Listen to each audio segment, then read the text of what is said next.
제12장.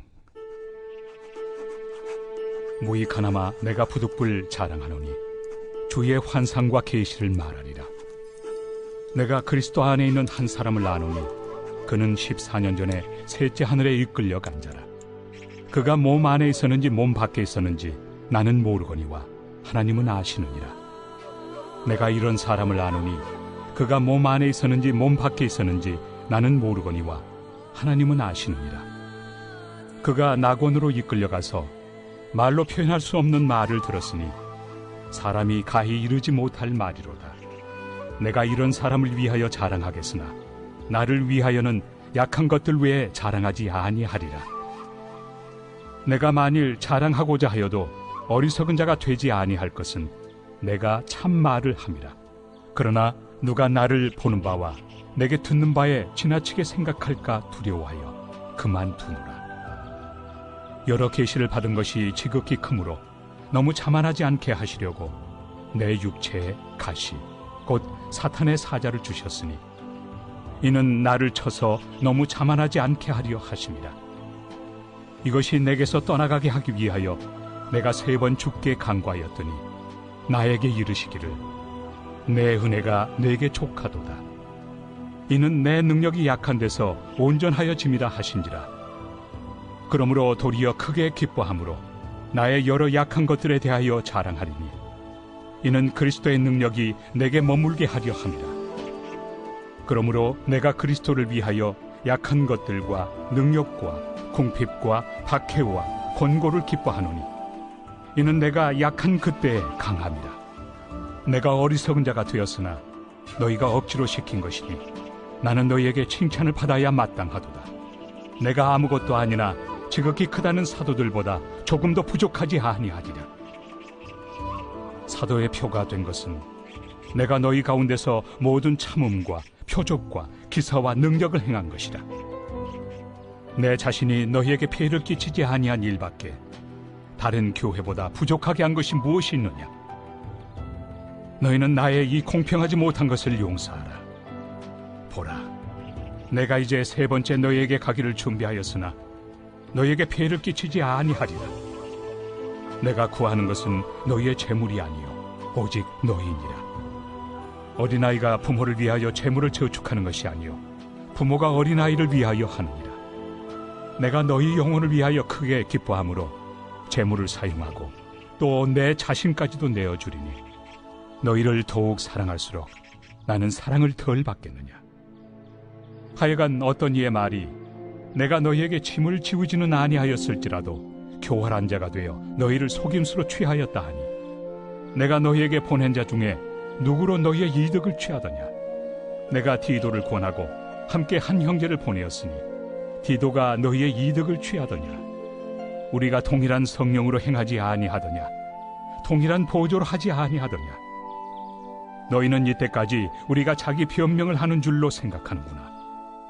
우리는 그리스도 안에서 하나님 앞에 말하노라. 사랑하는 자들아, 이 모든 것은 너희의 덕을 세우기 위함이니라. 내가 갈 때에 너희를 내가 원한 것과 같이 보지 못하고 또 내가 너희에게 너희가 원하지 않는 것과 같이 보일까 두려워하며 또 다툼과 시기와 분냄과 당짓는 것과 비방과 수군거림과 거만함과 혼란이 있을까 두려워하고 또 내가 다시 갈 때 내 하나님이 나를 너희 앞에서 낮추실까 두려워하고 또 내가 전에 죄를 지은 여러 사람의 그 행함과 더러움과 음란함과 호색함을 회개하지 아니함 때문에 슬퍼할까 두려워하노라. 사도 바울은 지난 장에 이어서 자신이 표현하기를 어리석은 자랑을 계속 이어갑니다. 오늘 본문에는 2가지의 큰 간증이 있습니다. 첫 번째는 사도 바울 자신의 환상 체험입니다. 1절 말씀을 보면 무익하나마 내가 부득불 자랑하노니 주의 환상과 계시를 말하리라고 말씀합니다. 사도 바울은 이 환상 체험을 말하는 것에 대한 간증이 무익하다고 그렇게 말합니다. 그런데도 부득불 자랑할 수밖에 없다고 그렇게 말씀합니다. 왜냐하면 이 당시에 고린도 교회의 거짓 교사들이 사도 바울을 공격한 것 중에 하나가 사도 바울은 신비적인 체험이 없다, 그렇게 공격했기 때문에 그렇습니다. 사도 바울은 이런 간증이 이제 무익하다는 것을 잘 알고 있음에도 불구하고 그들의 말에 반박하기 위해서 이제 부득불 언급하는 것이죠. 그런데 간증을 하는 말투가 조금 이상합니다. 2절 말씀을 보니까 내가 그리스도 안에 있는 한 사람을 아노니 그는 14년 전에 셋째 하늘에 이끌려 간 자라, 이렇게 말씀합니다. 자신의 이야기를 하는 것이 아니라 마치 다른 사람 이야기를 하는 것처럼 그렇게 말합니다. 그런데 이제 이후의 내용들을 보면 이 간증은 사도 바울의 간증이 맞습니다. 왜냐하면 하나님께서 사도 바울의 이 체험 때문에, 이 계시들 때문에 사도 바울이 교만해지는 것을 막기 위해서 이제 육체의 가시를 허락하셨기 때문입니다. 사도 바울은 이 환상 체험, 그 셋째 하늘에 간 체험, 4절 말씀을 보니까 낙원이라고 말합니다. 이 낙원에 가서 보고 들은 이 체험을 말하는 것을 굉장히 신중하고 또 조심스럽게 말하는 것을 볼 수가 있습니다. 왜 그렇습니까? 6절 후반부는 이렇게 말씀합니다. 누가 나를 보는 바와 내게 듣는 바에 지나치게 생각할까 두려워하여 그만두노라. 결국 내용도 말하지 않습니다. 그 경험으로 인해서 자신이 드러나고 자신이 높아지는 것을 사도 바울은 지극히 지금 경계하고 있는 것입니다. 사실 이런 체험은 얼마나 자랑할 만한 체험입니까? 다른 사람들한테 이런 체험을 말해주면 이제 바울의 명성이 높아질 것이고 또 영성 있는 지도자로 인정받게 될 것입니다.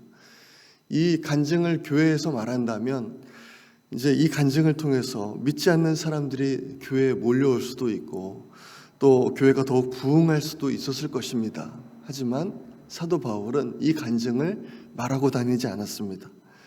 이 셋째 하늘로 올라가는 이 체험을 한 후에 14년이 지난 후에야, 그것도 자기의 이야기가 아니라 다른 사람의 이야기인 것처럼 아주 조심스럽게 부득불 말을 꺼내는 것을 볼 수가 있습니다.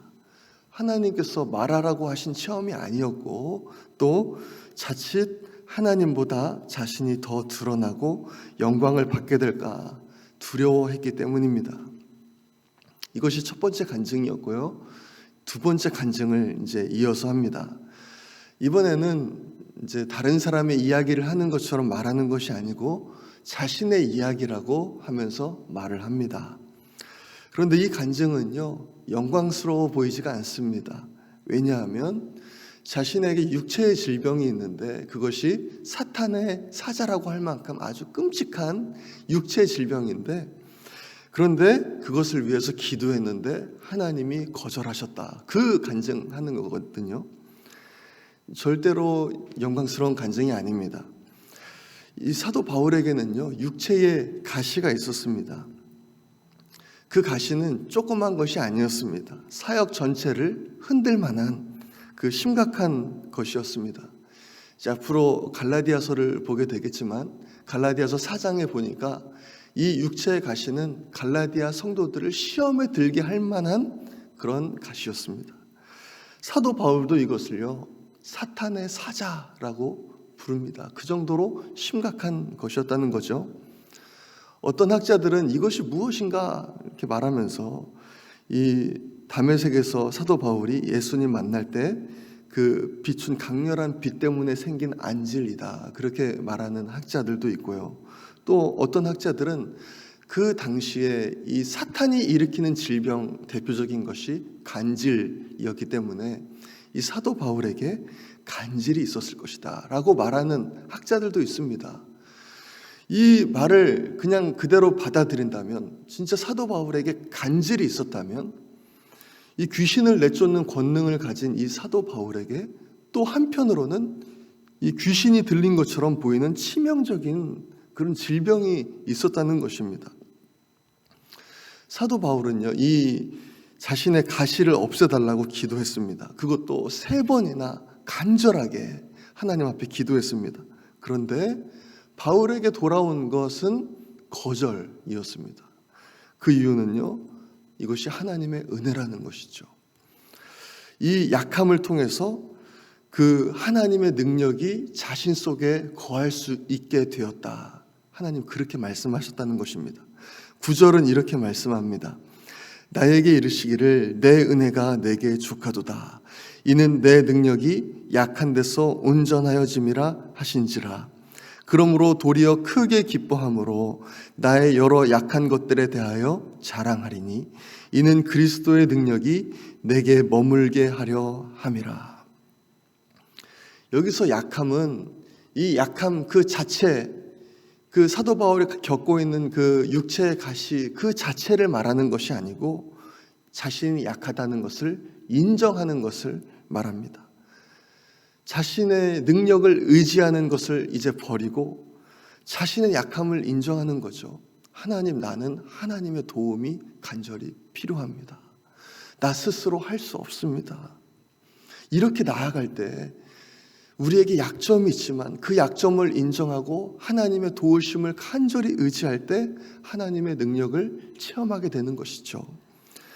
사도 바울은요, 그 당시 풍토와도 다르고 또 지금 이 시대에 마고도 다른 모습을 보여주죠. 자신을 크게 높여줄 수 있는 것은 오히려 감추고 자신의 약점을 드러냅니다. 약점은 그 당시나 지금이나 자랑스러운 것이 아닙니다. 특히 현대와 같은 시대에, 자기 PR의 시대에 약점을 감추는 것, 그리고 강점을 최대한 드러나는 것, 나는 대단한 사람이라고 보이는 것, 그것이 미덕으로 여겨집니다. 하지만 하나님의 말씀은요, 그렇지 않다고 말씀해요. 하나님의 말씀은요, 나의 약함을 통해서, 나의 약함을 인정하는 것을 통해서 하나님의 역사가 나타난다. 그렇게 말씀하는 것입니다. 하나님, 내가 이렇게 연약한 사람입니다. 하나님, 나는 주님 없이 살 수 없습니다. 하나님, 주님 없으면 아무것도 할 수 없습니다. 그래서 나에게 주님이 필요합니다. 그렇게 하나님 의지하고 붙들며 나아갈 때 그때 하나님의 능력이 일어난다 말씀하는 것입니다. 우리는 사도 바울과 같이 나의 약함을 인정하고 고백하고 또 기뻐하고 감사하며 그럼으로써 더욱더 하나님 붙잡는 우리가 되기를 원합니다. 그래서 나의 약함을 통해서 하나님의 강함을 드러내시는, 하나님의 살아계심을 증거하시는 우리 모든 성도님들 되시기를 간절히 소망합니다. 이 시간 우리 함께 기도하겠습니다. 하나님, 정말 나의 약함을 통해서 일하시는 그 하나님을 내가 신뢰하기 원합니다. 하나님, 나의 약함을 인정하고 이제 하나님 오히려 그것을 기뻐하며 감사하며 주님 신뢰하며 나아가는 우리 모두 될 수 있도록 역사하여 주옵소서. 우리 그렇게 기도하기 원합니다.